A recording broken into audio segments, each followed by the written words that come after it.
Giêsu si san có cái lắm đâu ba nó bỏ đi hầm mặc hồng hoài đâu ba nó khôn má để hồng ba tôi không còn biết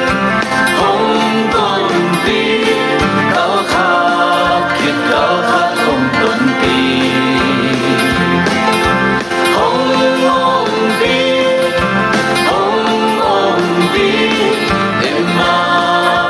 sia không ba tôi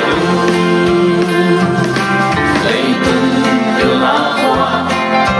to cái lắm lâu Giêsu si san to cái lắm đâu ba lê ga hoa ya bông xuân đình sắc lê khăng muốn gì tình bằng nông cài tỏa mò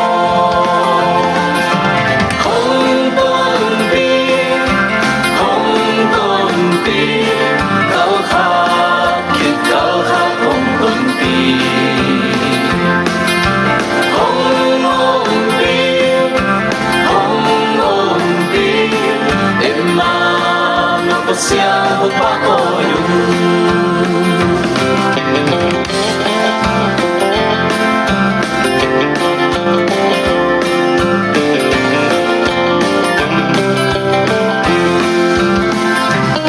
lấy tung điều lá hoa to cái lắm lâu Giêsu si san to cái lắm tàu ba nó bỏ đi in cùng khó soi đèn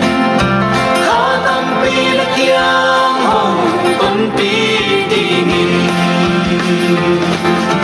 không tôn pi cao khát kiệt cao khát không tuần pi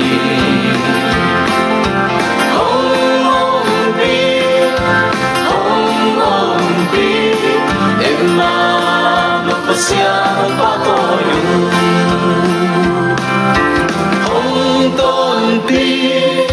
không tôn ti cao khát kiệt cao khát không tôn ti không ôm ti em mà nó sia không ba tôi em mà sia không ba tôi